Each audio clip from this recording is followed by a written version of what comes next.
입니다. 제리님께서 에코 델타 시티 청약 입주장이 매매. 자, 어떤 게 더 나을까요?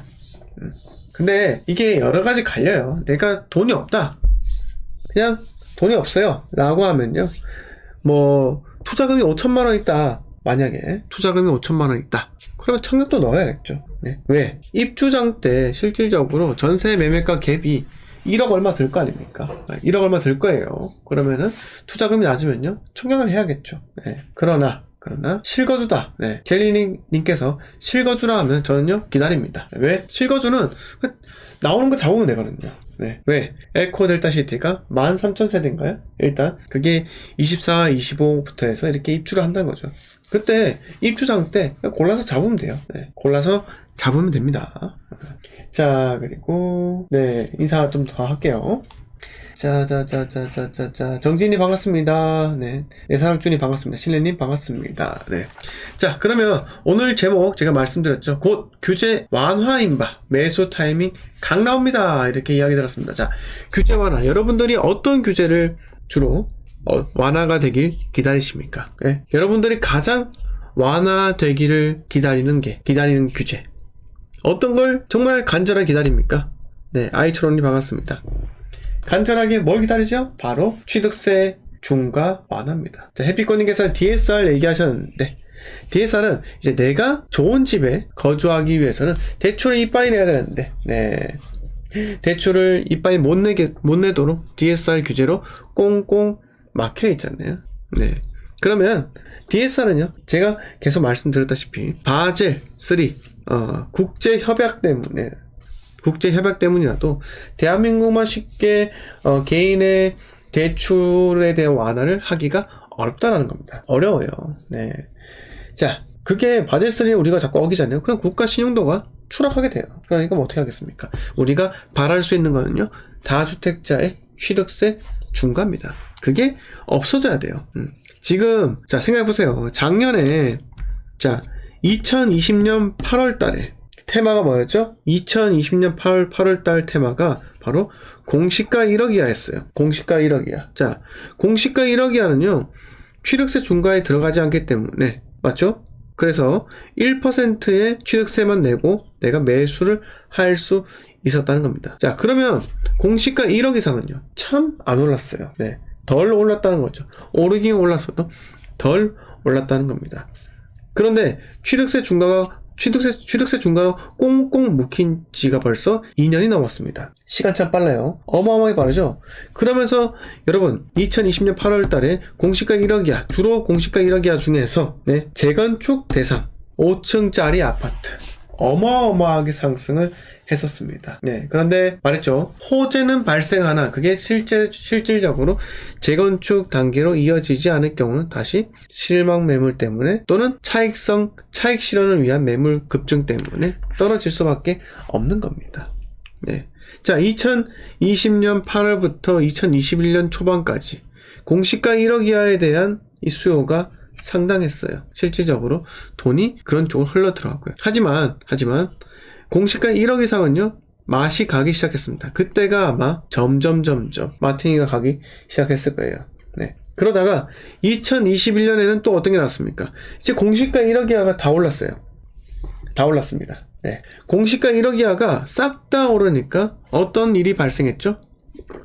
자, 아파트의 대체 상품이라고 해서 아파트, 지식산업센터, 도시형 생활주택, 생활형 숙박시설 등등등등, 이런 아파트의 대체자라고 불렸던, 그러니까 아파트를 대체할 수 있는 거주수단이라는 느낌보다는 그냥 아파트가 너무 많이 올랐으니까 아파트 투자를 대체할 수 있는 상품이었던 거죠. 이게 우리는 접근할 때, 아파트 투자를 대체할 수 있는 투자 상품으로 접근했어야 되는데, 이 사람들은요, 이게 자꾸 자기한테 유리한 쪽으로 해석하고 매년 투자를 하려고 하니까는 아파트를 대체할 수 있는 재화로 아파텔이건 등등등 생수기건 이런 걸 꼽았다고요.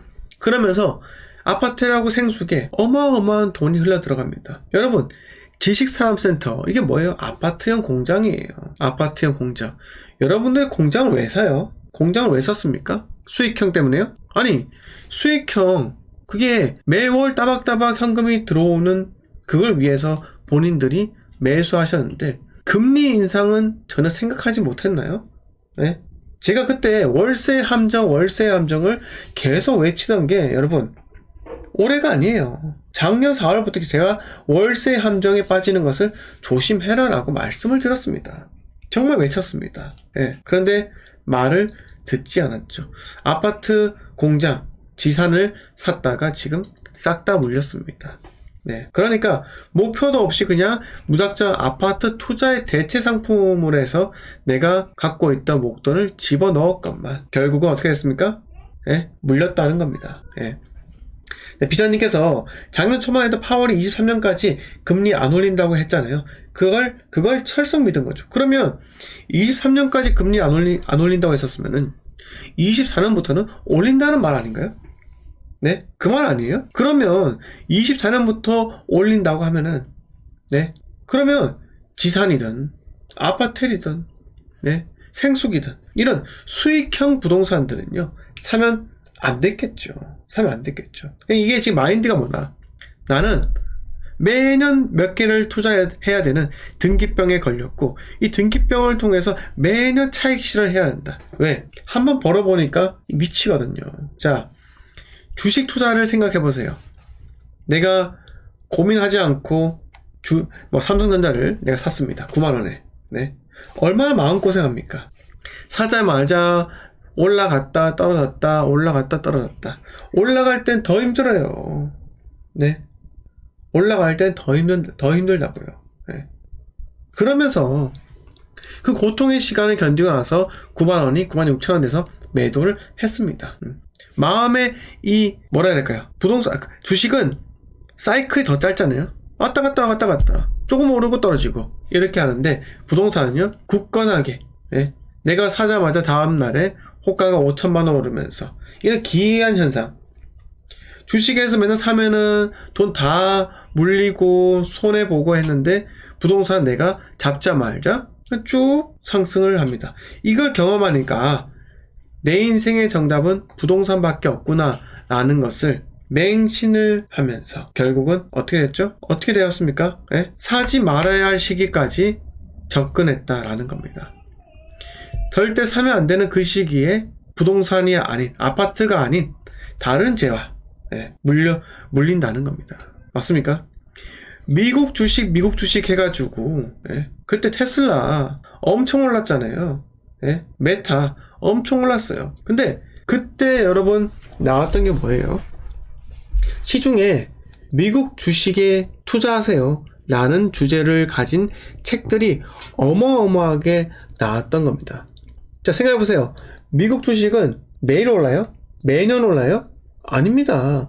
미국 주식도 오를 때가 있고 내릴 때가 있는 겁니다. 네? 미국 주식은 부동산처럼 상승하는 기간이 길었던 거예요. 그게 미국 주식을 무조건 투자를 해야 한다는 무조건적인 공식은 아니라는 겁니다. 그것도 사이클입니다. 사이클이에요.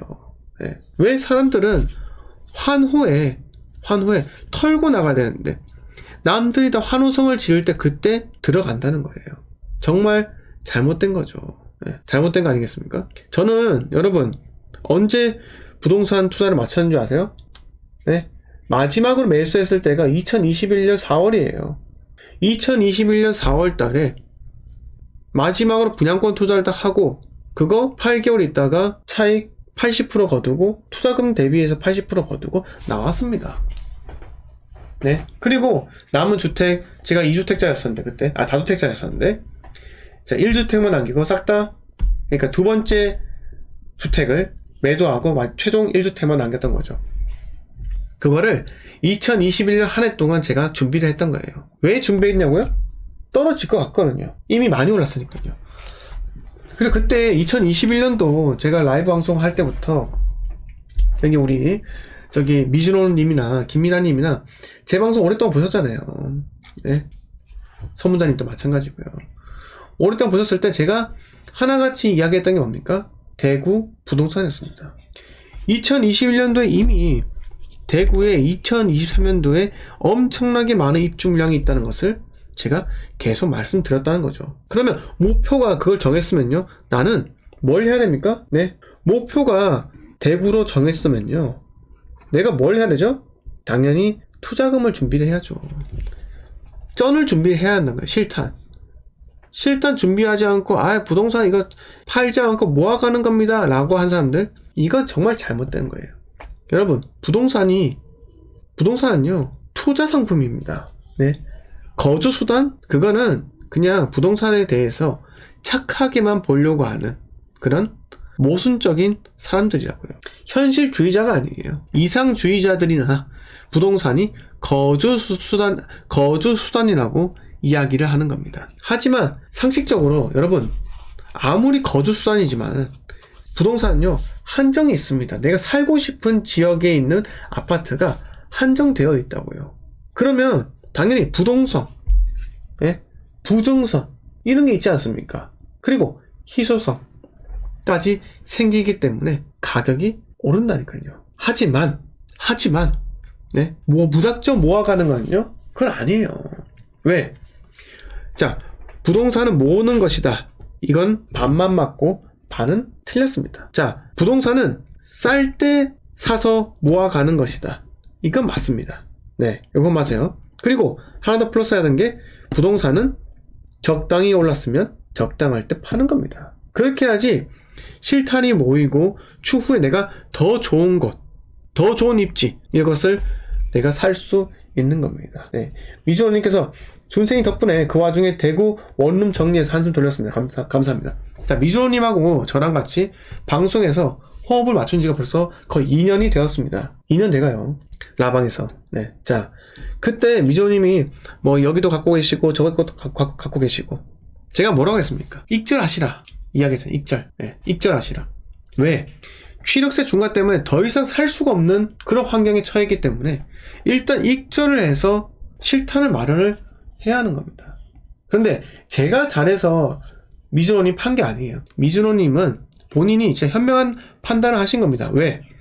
목표라는 것을 정했고 본인이 그 목표를 이루기 위해서 실행을 했다는 겁니다. 네. 자, 즉 오늘 제가 말씀드린 게 다 똑같아요.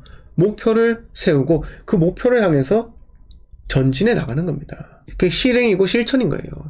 그걸 하지 않는 사람들은요, 변화를 싫어하는 겁니다. 부동산을 그냥 모아만 가는 거다? 언제 팔 건데요? 팔아야죠. 네, 팔아야죠. 안 그렇습니까? 네? 자, 서울 다중주택도 이번 11월 말에 잔금 치료 정리됩니다. 정말 축하드려요. 네. 이렇게 하시는 거라고요. 이렇게 하고, 자, 미주호님은 실탄이 준비가 됩니다. 준비가 됐는데, 네, 여기서 뭐다? 규제가 완화가 됩니다. 취득세 중과가 완화가 되어요. 그러면 어떻게 합니까? 최대한 명의를 분산해서, 네, 그때는 주택수를 늘려가는 거예요. 왜? 바닥일 때 쫙 잡아놓고 회복장 타면 되는 거예요. 마음 편하게 그냥 수개월에 한 번씩 매수를 하시고, 천천히, 저기 싸네? 잡고, 저기 너무 싸구나? 잡고 해서 이렇게 한 몇 년 정도 직장 열심히 다니고 골프 운동 열심히 하시고 체력 관리 가족들하고 소중한 시간 보내면은 3, 4년 금방이에요. 그러면 부동산은요 상승하고, 그때 이런 뉴스가 나올 겁니다. 서울은 계속 떨어지고 있는데 서울 부동산 소유자 울산, 지방광역시 소유자 빙긋 이런 게 있죠. 방긋 이런 게 있습니다. 그런 뉴스가 뜰 거라고요. 왜? 광역시는요 먼저 오릅니다. 왜? 수급 때문에 그렇습니다. 수급 때문에. 그리고 광역시가 분위기가 좋아지잖아요. 전국에서 투자금이 몰려 들어옵니다. 왜? 서울 수도권이 오르지 않으니까 사람들이 서울 수도권 외면하고 광역시로 몰려 나오는 겁니다. 자, 대한민국의 인구 절반이 수도권에 살아요. 그러면 5대 광역시 있죠. 인천을 제외한 5대 광역시. 여기로만 투자금이 몰린다? 어떻게 되겠습니까? 뜬다는 거죠. 네. 그러면 또다시 시작이에요. 뭐가 시작이다? 모아가기 시작이라고요. 그래서 절대로 제 개인적 생각은 그래요. 옛날에 통했던 방식은요 오늘날에 통하지 않을 수가 있습니다. 옛날에 통했던 방식은 오늘날에 통하지 않을 수가 있다니까요. 자, 그러면 방식은 계속 바꿔야 돼요. 어떻게? 주거용 부동산이 얼마나 투자하기 많습니까? 재건축, 재개발, 입주권 있죠. 아파트 분양권 있죠. 또 그냥 아파트 투자하겠습니다. 네. 그런데 그 소유권을 취득하는 방법에 있어서 경공매가 있을 것 같고, 또 그냥 단순히 소유권 이전하는 금매 잡는 것도 있겠죠. 여러 가지 방식들을 혼용해서 쓰면서 내가 적당한 전략을 써야 하는 겁니다. 그게 바로 진정한 부동산 투자라고요.